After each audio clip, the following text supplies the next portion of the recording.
Hey guys, James Wilson Taylor here for Roxanne with another of our video calls. We're chatting with everybody while we're all stuck in our homes right now, but I'm delighted to say Chris Motionless is on the line. How are you, man? I'm good. Hanging out, working on music, and just following what's going on in the world right now, and hanging Yeah, out. particularly crazy time, I must say. I must say, it's nice to be able to chat to musicians now and actually be able to talk about some of the good things in the world. Because yeah, like you say, it's a very very strange time. Generally, though, how has your lockdown kind of been going? I hope you've been keeping safe and well. Yeah, it's been pretty much just music full time. Once we found out that touring was going to basically just be over for or over indefinitely, we switched into working on music to try to take advantage of the time. And I've just been working for a couple months on that and doing some alternate projects with our music and stuff, just to have stuff to put out throughout this year. So hope there'll be some things released throughout this year that I think fans will be really excited about. And yeah, just keeping it going. Yeah, really exciting, man. It's nice you've had this opportunity to be able to work like that. Tell me about some of these sessions then, because first of all, I'm always intrigued to see how people are working like that. Are you working on your own at the minute? Are you able to collaborate remotely? What's your kind of process like at the minute? Yeah, I think as far as me working with the guys in the band, we've been doing it remotely.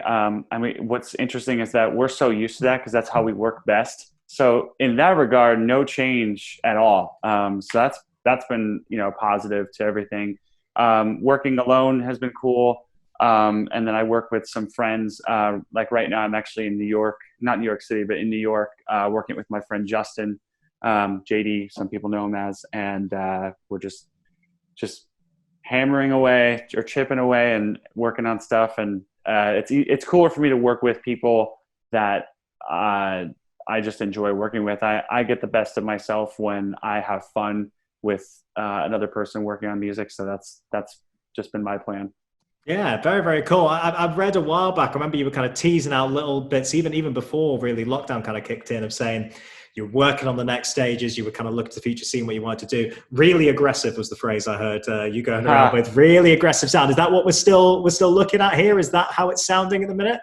You know what's so funny about that? I'm so glad you're giving me a chance to bring this up. It's so funny how in one interview I mentioned that what I'm working on personally has been quite aggressive, and then everybody took that and ran with it. It's just the power of, I guess, social journalism at this point. Which, hey, I get it. I would want to be excited about that too. So, yeah, the stuff I've been working on personally has been heavier, but to reassure or perhaps ruin some dreams, there will be the usual mix of stuff that we always do. But I think as far as my stuff personally, so far has been quite heavy, and I'm very excited about that.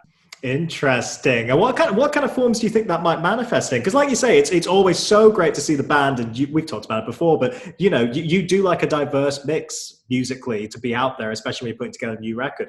For this stuff you're working on your own, what kind of form do you see that taking? Do you see that being? I mean, are we talking a solo record? Are we talking a side project? How do you see that kind of manifesting? The whole solo project idea, it's something that I'd like to do. I'm pretty sure the other guys in the band would love to release their own music, but as far as I go, I just work on Motionless so full time that I'm always torn on do I really want to do my own stuff, or do I want to just dedicate all of my time to this? And that's kind of where I end up going. I don't know. I don't know if I did my own thing, it would be any one thing. I think if I had to pick, it would be something that was kind of more electronic and, I don't know, darker, kind of more like movie score stuff.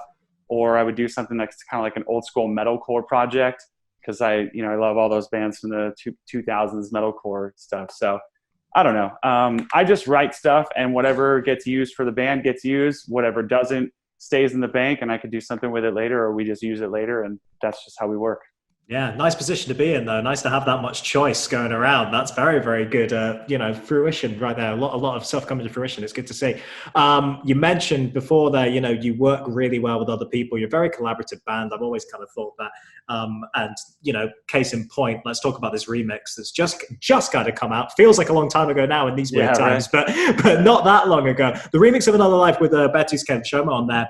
Obviously, friends of yours. How did that particular collab come about? How did you guys approach him? He was actually approached by our label. I didn't even hear that the label was interested in doing something like that. To me, I didn't know people really were into remixes anymore. At least more specifically from like heavier bands like ours or Beartooth. But the label contacted him because he's, you know, an insane artist and musician and can do that stuff really well. So we ended up talking about it on the tour that we were on with them this past January, and he just worked on it and sent it, and I was just like, okay, this is amazing. Did not see this coming. You totally nailed it, and you know, put it out, and fans have been really cool about it. So it's been a really nice experience and something cool in a pretty dark year. Yeah, 100%. That's great to hear, though. I love that. Just send it off, and you know he's that talented guy. It comes back, no notes. Let's just put this one out. Yeah. I literally didn't have a single note. I was just like, yep. He had that like he did a really good job at mixing like the EDM, like minor elements of EDM plus the more like retro wave stuff, like the Midnight and bands like that. So that's an amazing mixture to me. Yeah, it came out very, very cool. And speaking of that track in general, you know, I should kind of congratulate you because I saw again, it's all kind of come to the fore recently, but correct me if I'm wrong, that's now like your highest charting single in the US. Is that correct? Congratulations. I mean, first of all, that's great. But I guess my question is, why do you think that one in particular, among this huge catalog that's always connected with the fans, why do you think that one's reached such a wider audience? Right. And actually, thank you for asking this question too, because I don't think anyone has asked this particular question. I think very similarly to our song Voices, this song really, really taps into the raw emotional side of the band. And historically, I think that's always been the part of the band that really, really impacts fans. And those are the songs that really become fan favorites. It's always the songs that are very deep, very emotional, very releasing. I don't know. As a listener of music, those were songs that really hit me the hardest. Whether they were really, really pissed off or really, really sad, whatever it was, as long as they were completely embodying that particular emotion, that was what I clung to. And I think that's why those songs and Another Life in particular has really hit with fans. And I wonder, when you look at something like, I guess the typical thing when a band has a hit that kind of that goes beyond their regular ones, you think, how can we not necessarily replicate it, but how can we pull more on that impulse? I imagine when you're saying like that it's about the emotional core, it's not something you can necessarily force. It's got to be honest by its very nature, right? Like, how do you approach composing a song like that, or is it just you can't force it? I mean, thankfully, we have not been in a shortage of things that we feel strongly about, whether it be observationally. You know, in the past, we've had songs that we were kind of just speaking about what we saw and what we felt by or as a reaction to what we were witnessing in the world. These other songs like Voices were more of a song that was expressing a connection with fans in conversations that I was having with them personally that really impacted me, that then I wanted to return to the fans. Another Life, very obviously about deep personal experiences. So there's all kinds of inspiration and influence all over the place that can breed that type of emotional response. And that's, again, why I think people connect, because they too feel those things. And I don't know, I'm just happy that those are the songs that they enjoy the most from us, because those are the ones I enjoy the most as well. Oh, well, that's good. Hey, it's always nice when it works out that way, isn't it? Yeah, always good when those things line up. Very fortunate, yes. Yeah, absolutely. Speaking of kind of that fan connection, everything, and also kind of looking a little bit to the future, realized today that I think it'll be in October. That's going to be 10 years since your debut, man. That is a hell of a milestone right there. Yes.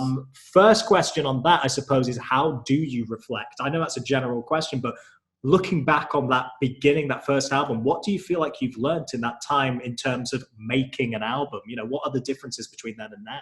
Oh my God. Yeah, big question. I have this realization every time I go into a studio or into writing music. It's funny how you could do something for so long and not realize a better, like an improvement or a better way to do it right in front of you for so long. And then someday it just clicks like that. And you're just like, why didn't I do this the whole time? It's just part of learning and evolving as whatever it is that you are doing in life. I think, now we're a little bit more centered and we're a little more focused on what it is that we want to do. We've taken so many risks as a band, and we know what works, we know what doesn't, we know what we still want to accomplish, what we want to kind of throw back to give the fans a constant reminder of where the roots of the band are and how they intertwine throughout the albums. It's been a long road of learning and mistakes and triumphs that, I don't know. I know this sounds like your typical speech of like, it's been a long road of loss and gain and blah, blah, blah. But it's true. And it totally speaks to what makes us who we are.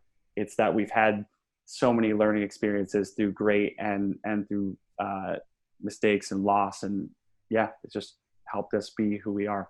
Yeah, I mean, at the risk of sounding like a cliche myself, that journey's important, man. It's about looking at those milestones. That's why.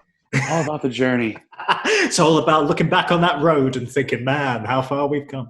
But like, it is why it's so interesting to me when you hit these milestones with those key records, particularly a debut. When you're 10 years down the line, yeah, you do feel like, I suppose, like a completely different person looking back on those first steps. And again, it begs the question with that: do you think you'll be doing some reflecting in October? Do you think whether that's even just, I don't know if it's something re-release wise or if it's just something more general of having that conversation with fans? Have you thought about it yet? As far as touching on reflecting, I've been reflecting on that record every year and every time we make a record, because the fans, I don't know, it's so highly regarded or revered by fans that it's kind of hard to just put it in the past and not really consider that going forward. There's definitely been a lot of fans that have expressed that they wanted us to do something with the record this year. And I think, of course, we're going to do some really cool things within the realm of what we can do based on what coronavirus allows bands to be doing in October. We really wanted to do some shows based around playing the album, but no idea if that's going to happen. So we may either postpone them or figure out another way to go about doing that. I don't know right now. It's kind of too tough to tell because no one knows what the hell is going on. As far as other stuff, we're going to do some re-releasing. We're going to do a whole merch line for it and just do something special to really acknowledge it and celebrate it. Because if it were just another record that existed and fans didn't constantly talk about it, then we just kind of let it be. But I know fans want this kind of stuff, and we have no reason not to want it ourselves. So let's do it. Yeah. Oh, exciting stuff, man. It's something to look forward to anyway. And these are, it's good for music fans to have things in the calendar like that. We can go, well, there's going to be some stuff coming. That's really nice to hear. Really, really positive. I'll leave you with this, man, because like we say, everything is up in the air, as you've just said yourself. Tour dates is the biggest thing with that. It's something I've spoken to everybody about in any of these, about willingness. I'm so wanting to get back on stage when it's safe and when we're all able to see shows again. I've just kind of been focusing on the positive a little bit. You guys did a massive tour last year, absolutely massive, particularly some huge shows over here. Talk to me about some highlights just from this last touring run, really, because I imagine it's been pretty satisfying, those last few shows there. It has been wild. I think it seems like every single time that we come back to Europe and the UK, there's always going to be the fans that have been there for a while, but you can absolutely see the growth. And particularly this sad canceling of Download this year was going to be a really great representation of that in a form that you could see where we started on the 10th stage, the second stage, then main stage. This year would have been a higher spot on main stage. It really shows how supportive the UK fans are. And I think when we played there last time, we did the highest numbers that we've done at the Forum. We came out, I can't remember where the first show was. I want to say, was it Manchester? I'm not sure where the first show of the last tour was, but I remember getting to the UK from playing the rest of Europe and kind of being like, okay, wow, Europe really, really came through this time, like more than it ever has. Is the UK going to match this? And it was just fucking awesome. Like there's no moment that I could recall other than just the whole entirety of being being there and seeing that and knowing that those fans propelled us to then have that spot on download that we would have played this year. And I'm just really grateful. And I will say, I'll let you know that we are already working on the next tour there for next year. So it will happen next year. I promise. You can hold me to that. It's just a matter of when and how we can go about it once we find out, what coronavirus is going to let us do. No, of course, I will hold you to that 100%. I will very much hold you to that. That's exciting to hear, man, because like you say, UK crowds, they don't disappoint when it comes to you guys. That was a very, very strong tour, and I'm glad you felt it was as great as it clearly was and went down so well with the fans. And like you say, we'll look forward to seeing you back on UK shores when we can get you over here. We'll have a proper catch-up then, I'm sure. And in the meantime, just stay safe and look forward to see what you guys get up to over the next few months.